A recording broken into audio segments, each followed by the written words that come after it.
Hey guys, on to the latest game with Legion of Everblight, this time up against Lee's Cryx. And I've opted to go with Saeryn for this game, first time trying out a different warcaster other than Ethagrosh. Only change to my list being removing the Black Frost Shard and the Spell Martyrs, adding a Seraph and a Shepherd. Saern has a few more Warbeast points than Ethagrosh does, as you'd expect, Ethagrosh being a very large, imposing beast of a caster himself. So that's what's happened here. Playing Capture the Flag again. Reason why I'm playing Capture the Flag so often these days is because there's a flag tournament coming up in November, and because Capture the Flag is a way of almost having a middle ground between there being no scenario at all and there being a scenario which is too easy to accomplish. I feel like I'm learning more from the games where it goes on to a later stage and more happens, and you know, the scenario is something you only really start to think about in the second half of the game. But anyway, army deployed here up against Scaverous, however you want to say it. My opponent proxying some blight thralls, or the little bloat thralls, the guys with the guns, you know, with some battle mages, and he's got some soul hunters, and he's using, I think, a Destor Thane or something like that for his third soul hunter. But more about that later. Next image, here's his army here, soul hunters on the right-hand flank, Scaverous in the middle, lots of bane thralls in the center. Obviously check out the video description, guys, for a better look at sort of what's in these lists. But I figured with Saren's feat, she's going to have a pretty good advantage against this army, because everything that really causes damage in his army is melee, and if I get my beasts up in his face and he can't kill them, I'll have a couple of turns of really, you know, thrashing lots of guys and hopefully winning this fairly comfortably. But there's lots of ifs and buts, and obviously Cryx extremely powerful faction, so a lot to watch out for, Lee being a pretty good player as well. Next image, my deployment, nothing fancy. I've got two beasts in the center, hanging with Saeryn and the Angelius and Annyssa Rvaal, heading over to the forest in the left flank, you know, relative to this photo. It's my right flank, that is. And Striders just set up in the middle so that they can respond to wherever they're needed later as the game develops. So next image, my opponent taking his first turn, nothing eventful, notably sending his soul hunters over to the forest on the left-hand side of the field, and just hanging there really, Darragh hanging back, and I've put prey on the bane knights, bane thralls rather, with Annyssa. He's got the +2 armor upgrade on his Erebus warjack. Obviously that upkeep does help him because he can choose which column suffers damage. Next image, my responding turn, as planned, sending a couple of beasts in the forest. I've put that upkeep banishing ward onto the Angelius on the right-hand flank. I've got respawn on Typhon. Other than that, just putting tenacity up on whoever needs it. And Raptors can't really move in and get their awesome threat ranges happening too easily at this moment, so they're just hanging back far to the left there. Next image, he pulls off a move which I wasn't expecting. He's moved out his little thrall dudes beyond the building, and he's used telekinesis to shunt them an extra couple of inches forward, and he's used Purge here to take out a couple of Striders, which is a move I wasn't expecting. I didn't even bother looking at his card. Just a new unit my opponent hasn't used before, so that's why the proxies are there, but I found out the hard way what sort of damage they can do. Next image, another look at what he's done, just moving cautiously through here. He's also run a couple of bane thralls up next to the wall just to give me a little bit of bait there. Hopefully me taking that and him charging in, but I've got some options as to how to respond, so not particularly worried about his movements at this stage. Next image though, the Seraph moving up behind the wall. I've used my shooting to take out the two bane thralls that were hanging back there, but trying to shoot off into the background to do some damage, but not really achieving too much. He's generally hung out on my threat ranges for a while here, so I'll have some time to really get into position and just wait for him to come to me. But I've definitely got the range advantage here with the beast in the eye of sight. They should be able to continue to fire at the bane thralls if they just hang back. But if he moves forward, then I have a chance to move up and attack and use the feet. So next image, here's what he's doing here. He's actually put his warcaster up next to the hill. You can see him balancing a couple of dice underneath the base there, medium-sized base caster, and using what abilities he can. Telekinesis on some of the bane thralls, I think, was the plan here, just to try and get them far enough forward that he can charge over the wall that I'm hanging behind and do some damage on the Seraph. So next image, here's how that is cropped up. He's managed to get a couple of guys in here, one bane thrall on either side of the two beasts, and everybody's rushed in from behind. He has moved his arc node next to the forest there, that little deathjack there, not deathjack, Defiler or whatever it's called. But he wanted to cast telekinesis on the Seraph, but once he realized he got there, he realized that I was getting cover from the wall, and with tenacity it meant that my beast was armor defense 19 or something, so the telekinesis didn't work. Had he pulled that off, I would have had a turned around Seraph behind the in front of the wall, and his bane thrall sort of charged me. So I can see what he's trying to achieve there, but luckily for me, he didn't manage to pull it off. Next image, as punishment for attacking me with his arc node here, I've charged in a rabid shredder into that arc node and wailing on him, doing a lot of damage, and I think I managed to take out his arc node this turn, which is good because I don't really want him continuing to smash me with his spells through that little jack there. Next image, Annyssa Rvaal moving into the forest and popping off some couple of shots at the bane thralls, getting quite close enough to snipe. Previous to this photo, I think there's another guy in front of where the Erebus jack is hanging, so that model's gone now, and Annyssa obviously can use her light cav movement to sneak back inside the forest. Next image, Saern herself moves up using her little death spur throwing knives in close combat, only power 8, but with boosted damage rolls she cuts down this little bane thrall here. Then she pops her feet, and the plan here was to clear out a couple of the beasts next to bane thralls next to my beast, then move them out and do a lot of damage and avoid retaliation. So that's sort of what's going on here.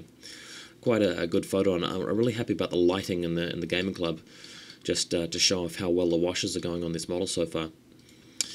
Next image, Angelius charging from the forest, got Banishing Ward up at the moment, and using its armor-piercing tail attack to smash the Erebus jack here, doing tons of damage, but not quite killing it. Even though I bought and boosted another attack on it, I took it down to like 4 boxes left, so severely crippled it, but luckily for me, my feet's up. He won't be able to retaliate, and I should be able to finish it off and other things nearby in the next turn. Next photo, I've moved in with the Striders to pick off some more bane thralls. My warbeasts have moved out with spraying and shooting as many bane thralls as possible. I've taken out the leader and the flag bearer, standard bearer, so he's no longer got Typhon the bane thralls. But here's where I made a mistake, which will really cost me the next game. As you can see, Saren's camped 2 Fury just in case, because I feel that due to my feet turn, I'm in such a dominant situation as I planned. I want to avoid him finding a way of assassinating me, so that's why I've camped 2 Fury. But I've also run the beasts hot. As you can see, the Seraph's on 3 Fury, Typhon on 4, Shredder on 2, Angelius on 4. So next turn I can only really afford to pull back 5 Fury. A couple of these beasts are going to take frenzy checks. Now I don't mind if the Shredder takes a check, so I won't have to pull back from that. But I really would like to use the Angelius and Typhon's next activations. So moving up with the Shepherd and using her Fury manipulation ability to pull the Fury off Typhon. But once it got there, I was literally like a fraction of the distance away, so a big blunder there, actually not managing to pull off that move and remove the Fury from Typhon, which is a huge crippling error, and this means that my opponent could really have a good chance to win now. So just hitting myself, because I'd played quite well up until here, timing things right, doing a really good feat turn, and now I may suffer. Next image, the Raptors all moving up in a line, shooting at the soul hunters in the forest. They've all got line of sight to Annyssa Rvaal far in the background to the top right of the photo, but despite that, fairly below average dice rolls, not really killing any soul hunters in the forest there, and then pulling back 5 inches, of course.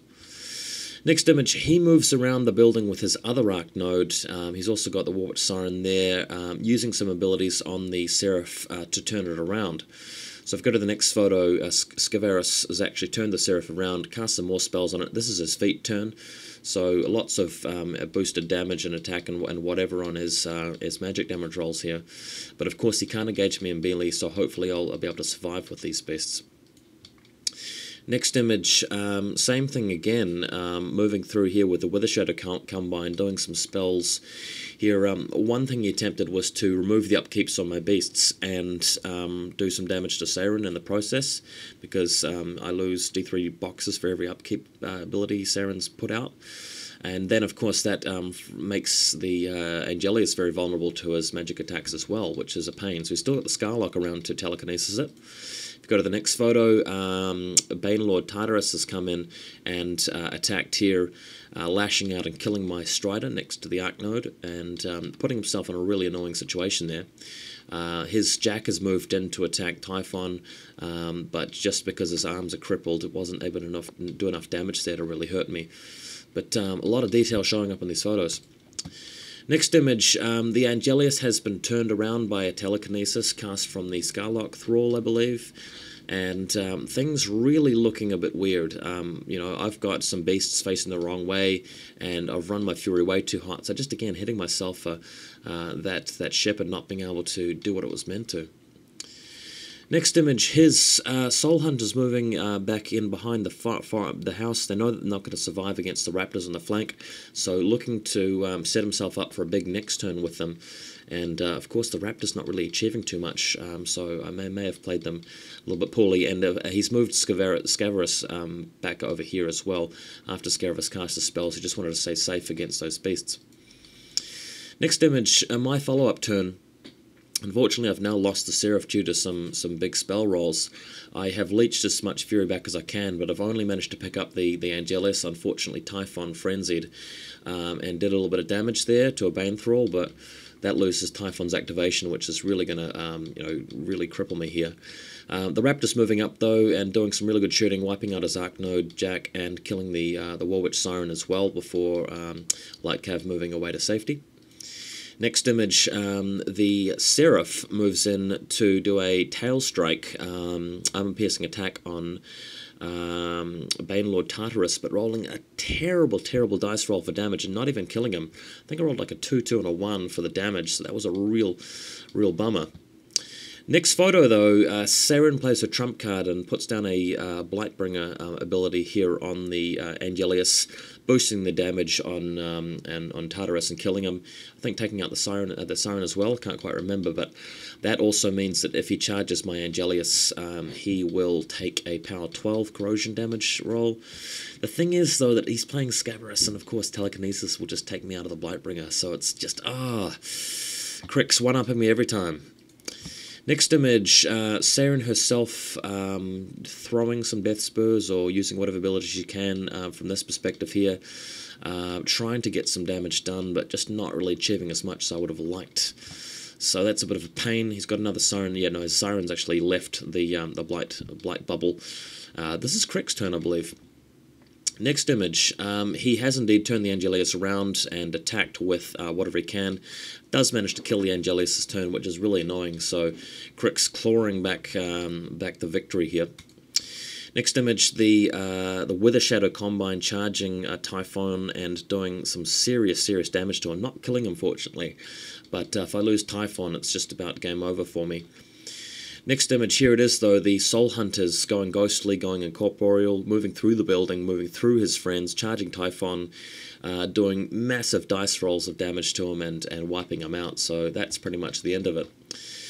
Going to the next photo though, if you look carefully at this photo, he's bunched his guys up so heavily that if I was to move my Shredder, which is standing next to, in the bottom right of the photo, if I move him up around past that Soul Hunter, next to the Withershadow Combine, and then Saeryn puts a Blightbringer onto the Shredder, I can potentially pop the entire Withershadow Combine and 2 Soul Hunters next to him, and that may end up winning me the game. So I took a gamble, moved the Shredder around, it hadn't taken any damage.